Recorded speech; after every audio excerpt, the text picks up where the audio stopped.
پتہ ہے محبوب الہی رحمۃ اللہ علیہ کے پاس ایک شخص آیا، کہا میری بیٹی کی شادی ہونی ہے، کچھ دے دیجئے۔ انہوں نے کہا جا باہر کچھ ڈھیلے پڑے ہوں تو لے آؤ۔ وہ 3 ڈھیلے لے آیا، آپ نے کچھ پڑھ کر کے دم کیا، لے جا اس کو۔ اس نے دیکھا ڈھیلے دیے، لیکن باہر آ کر دیکھا تو وہ سونے کے تھے۔ اس کو لے جا کر کے اس نے اپنی بیٹیوں کی شادی کی، کافی قیمت والے تھے اس وقت سونے کے ڈھیلے، لیکن محبوب الہی نے 3 بار قل هو اللہ احد ہی پڑھا تھا، بس صرف 3 بار قل هو اللہ احد کا سورہ پڑھ کر کے دم کر کے دے دیا تھا، لے گا جاؤ۔ اب اس نے بیٹیوں کی شادی تو کی، لیکن نسخہ تو ہاتھ میں آ گیا تھا نا۔ گھر میں بہت سارے ڈھیلے جمع کر لیا، بہت سارے پتھر اور اینٹ بھی لا کر کے بیٹھا، اور رات میں قل هو اللہ احد پڑھنے لگ گیا۔ 3 بار تو چھوڑو، 100 بار ہو گئے، آنکھ کھول کھول کر کے دیکھتا تھا، وہ ڈھیلا ڈھیلا ہی تھا، بدلتا ہی نہیں تھا۔ 1000 بار ہو گیا سورہ اخلاص، 1000 بار کے بعد بھی وہ ڈھیلے ویسی رہے۔ وہ دوسرے دن اٹھ کر کے آیا اور سوچا کہ پتہ نہیں اور کیا پڑھے تھے۔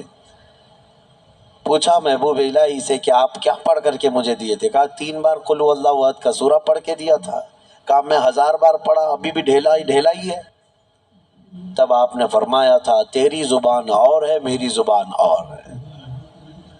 اللہ کریم اس کے ان بندوں کی ہر بات کی لاج رکھتا ہے جو اس کے لیے بدل جاتے ہیں، اس کے لیے چھوڑ دیتے ہیں ہر چیزیں۔ یقیناً آج آپ کے لیے بھی بہت ساری ہیں دعائیں، آپ کی مستجاب ہوں گی، اللہ آپ کی زبان میں اثر عطا کرے گا۔ اس کے لیے کچھ چیزیں چھوڑنے کی کوشش کرو، اس کے لیے کچھ نہیں بلکہ بہت ساری چیزیں چھوڑنا ہے۔ حرام چھوڑنا، میں آپ کو بتاؤں، یہ تو مسلمان کے لیے فرض ہے۔ بعض لوگ یہ کہتے ہیں میں شراب نہیں پیتا، پرہیزگار آدمی ہے، چوری نہیں کرتا، پرہیزگار آدمی ہے، جوا نہیں کھیلتا، پرہیزگار آدمی۔ نہیں، شراب نہیں پیتا، جوا نہیں کھیلتا، چوری نہیں کرتا، پرہیزگار نہیں، مسلمان ہے بس، مسلمان ہے بس۔ شک کی چیزوں سے بھی بچتا ہے تب پرہیزگار ہے، حرام چیزوں سے بچتا ہے تو مسلمان ہے۔ مسلمان کے لیے اتنا تو کرنا ہی ہے۔ جو شک والی چیزیں ہیں ان سے بھی بچتا ہے تب وہ اتقیاء میں ہے، پرہیزگاروں میں ہے۔ بہرحال اللہ کریم ہمیں خود کو بدلنے کی توفیق عطا فرمائے۔ آج پوری امت کے لیے یہ چیز ہے، پوری امت کے لیے۔ کاش ہمارا یہ پیغام ہر نوجوان تک پہنچے جو شب قدر میں اور جمعہ کی بھیڑ میں اور نہ جانے کتنی راتوں اللہ کی بارگاہ میں دعا کرتے رہتے ہیں، اے اللہ امت پر رحم فرما دے۔ ٹھیک ہے، دعا ہونی چاہیے، لیکن کیا صرف اور صرف ہم دعا کرتے رہیں اور اپنے آپ کو کبھی نہ بدلیں؟ کبھی نہ بدلیں؟ جتنے لوگ اس بھیڑ کی دعا میں شامل ہوتے ہیں تو پھر وہ اپنے آپ کو تبدیل کیوں نہیں کرتے؟ اللہ کی بارگاہ میں مانگ کر تو جاتے ہیں بھیک، فجر میں نہ نمازوں میں ان کا کوئی شمار ہے، نہ پھر رمضان کے احترام میں ان کا کوئی حصہ ہے۔ مجھے یہ بتاؤ، شوق سے ویڈیو بدلنا چاہے تو اللہ تعالیٰ کیسے بدلتا ہے؟ آپ نے سنا ہے بشر حافی کے متعلق بغداد میں شراب کا کام کرتے تھے، شراب کا کاروبار تھا۔ ایک بار انہوں نے ایک تحریر جس میں بسم اللہ لکھی ہوئی تھی، وہ زمین پر کیچڑ میں گری ہوئی تحریر کو اٹھا کر چوم لیا اور گھر پہ لا کر اوپر رکھ دیا۔ اللہ کو یہ ادا پسند آئی، اور اس کے بعد اس زمانے میں موجود ایک بزرگ کے خواب میں میرے آقا صلی اللہ علیہ وسلم تشریف لائے اور کہا جاؤ بشر کو اللہ کا سلام پہنچاؤ، جبکہ وہ شراب کا اڈا چلاتے تھے۔ تو اس بزرگ نے یہ سوچا کہ میرا یہ وہم ہوگا، 3 دن مسلسل خواب دیکھا، اس کے بعد آ کر کے بشر سے کہا اے بشر مجھے نہیں معلوم، لیکن مسلسل 3 راتوں سے میں خواب میں رسول اللہ کو دیکھ رہا ہوں، اللہ کی طرف سے تجھے سلام پہنچانے کا حکم فرما رہے ہیں۔ تھے تو مسلمان لیکن بھٹکے ہوئے، راستہ چینج تھا۔ اسی وقت اپنے شراب خانے سے باہر نکلے، چیخ مار کر کی عرض کرنے لگے مولا تو یقیناً رحیم و کریم ہے، ستار ہے، ایک بسم اللہ کے ٹکڑے کی میں نے عظمت کی اور تو رب العالمین مجھے سلام بھیجتا ہے، لیکن اتنا ہی نہیں کہ ایک سلام آیا اور پھر اس کے بعد اپنا دھندا چلتا رہا۔ بشر حافی نے عزم کر لیا تھا، ارادہ کر لیا تھا کہ پلٹ کر کے میں اپنے اڈے کو دیکھوں گا نہیں۔ وہاں سے جو نکلے ننگے پیر نکلے اور زندگی بھر ننگے پیر ہی چلتے رہے، پھر چپل پہنے ہی نہیں، کیونکہ چپل چھوڑ کر کے باہر آئے تھے اس بزرگ سے ملنے کے لیے، اسی حالت میں نکل آئے۔ تو جب کسی کا پکا ارادہ ہوتا ہے تو اب اللہ تعالیٰ نے ان کے لیے ایسے دروازے کھولے، اللہ اکبر، وہ بغداد کے قطبوں میں شمار ہوئے ہیں، قطب الاقطاب تھے، اللہ کے ولیوں میں تھے۔ اور حد تو یہ ہے کہ ایک بزرگ نے دیکھا بغداد میں ایک کتے نے راستے پر پیشاب کیا ہے، پخانہ کیا شہر کے راستے پہ۔ اس بزرگ نے فرمایا جاؤ دیکھو آج بشر حافی کا انتقال ہو گیا ہوگا۔ تو لوگ جا کر کے معلوم کیے تو صحیح میں اسی دن حضرت بشر حافی کا انتقال ہوا تھا۔ اس بزرگ سے پوچھا کہ آپ کو کیسے خبر ہوئی؟ کہا کہ جب تک بشر حافی زندہ تھے پورے بغداد کے کسی راستے پر کوئی جانور پیشاب و پخانہ نہیں کرتا تھا، اس لیے کہ وہ ننگے پیر چلا کرتے تھے۔ اللہ نے ہر راستے کو ان کے لیے پاک کر رکھا تھا۔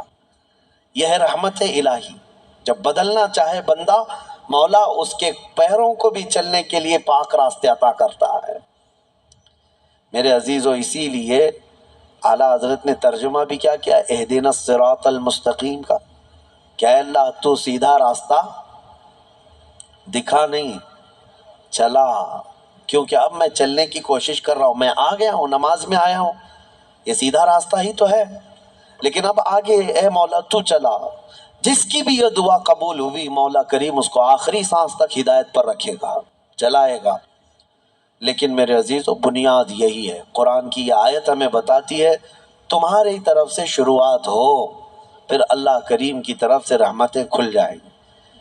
گدھ ہے، کڑک جس کو کہتے ہیں، یہ کیا ہے؟ یہ بجلیاں جو چمکتی ہیں اس کے متعلق کیا ہے؟ بارشوں کے موسم میں یا دیگر موسموں میں آپ دیکھتے ہوں گے کبھی آسمان پر اتنی تیز چمک پیدا ہوتی ہے اور پھر اس کے بعد بہت سخت ہیبت ناک آوازیں آتی ہیں، بھڑ بھڑ بھڑ کی آوازیں۔ یہ کیا ہے؟ یہ کیا ہے؟ اس کے متعلق روایات میں ہے کہ فرشتے آسمانوں کو ہانکتے رہتے ہیں اپنے کوڑے سے، اور جب فرشتے کوڑا مارتے ہیں، بعض میں ہے کہ فرشتے جب کوڑا مارتے ہیں آسمان پر تو یہ بجلی کی چمک پیدا ہوتی ہے اور ان کے کوڑے کی آواز ہوتی ہے جو پوری دنیا سنتی ہے، اس قدر ہیبت ناک ہوتی ہے۔ اس سے آپ اندازہ کریں وہی کوڑا قیامت کے دن مجرموں کو مارا جائے گا۔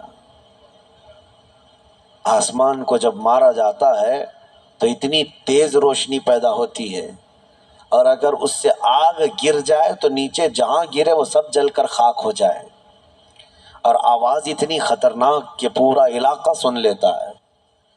پھر قیامت کے دن جب فرشتے کوڑے لگائیں گے، وہی کوڑے ہیں، ہمارا جسم کیسے اس چیز کو اٹھا سکے گا، برداشت کیسے کر سکے گا؟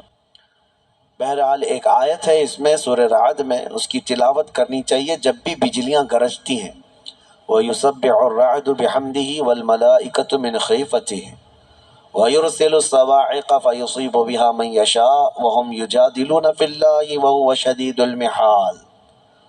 اللہ فرماتا ہے یہ کڑک اللہ کی تسبیح بیان کرتی ہے، اس کے حمد کی، اور فرشتے خوف کھاتے ہیں، ڈرے ہوئے ہوتے ہیں، اور اللہ فرماتا ہے یہ بجلیاں اللہ چھوڑ دیتا ہے جسے چاہے جا کر کے لگ جاتی ہیں، یعنی یہ کرنٹ جو چلتا ہے بجلی کوڑے مارنے کے بعد یہ دنیا میں کہیں نہ کہیں گرتی ہے، اور جس کو چاہے وہ بجلیاں جلا کر خاک کر دیتی ہیں۔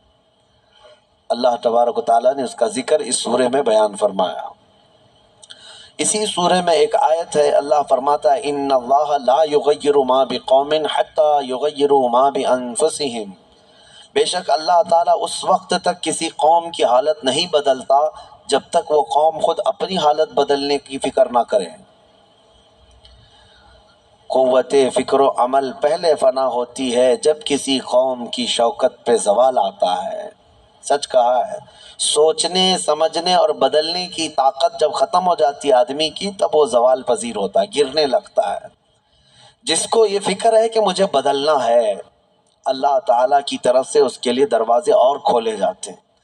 کچھ لوگ یہ سوچتے ہیں یہاں بیٹھ کر کے میں متقی بن جاؤں، میں بیٹھ کر کے اللہ کا ولی بن جاؤں، میں کچھ کام نہ کروں اور مجھے ہر گناہ سے بچنے کی عادت ہو جانا چاہیے۔ ایسا کیسے ہوگا؟ تمہیں شوگر سے بھی بچنا ہے اور بی پی سے بھی بچنا ہے، لیکن روز 1 کلو شکر بھی کھاتے ہو، 1 کلو نمک بھی کھاتے ہو، کیسے ہوگا؟ تمہارا خود کا عمل، تمہاری کوشش جب تک نہ ہوگی، اللہ تعالیٰ فرماتا ہے ہم نہیں بدلیں گے ان کی حالتوں کو۔ اور جب تم بدلنا چاہو گے تو اللہ کیسے بدلتا ہے پتہ ہے؟ اللہ اکبر، حدیث قدسی ہے، اگر تم ایک بالش بڑھ کر کے آؤ گے، اللہ فرماتا ہے 10 قدم بڑھ کر کے تجھے لے لے گا۔ اللہ کی رحمت 10 قدم آگے بڑھ کر تجھے لے لے گی۔ تم چل کر کے آؤ گے تو اس کی رحمت دوڑ کر کے لے لے گی، لیکن شرط ہے کہ تم بدلنا چاہو۔ تم نے اگر جس دن یہ ارادہ کر لیا، عزم کر لیا، اللہ کی طرف سے مزید دروازے کھولے جاتے ہیں۔ لوگ یہ کہتے ہیں نا توبہ کرنے کے بعد بھی پھر وہی ہوتا ہے، چھوٹتا نہیں۔ مسئلہ توبہ کا یہ نہیں ہے کہ گال پہ تھپڑ مار لینا، توبہ کا یہ ہے عزم کرنا، پکا ارادہ کرنا، اور اللہ سے یوں عرض کرنا کہ تیرا وعدہ ہے کہ جو بدلنا چاہے، جو بڑھنا چاہے تو اسے بدل دے گا، میں بدلنے کے لیے آگے بڑھ رہا ہوں مولا، اب تو رحمتیں بھیج۔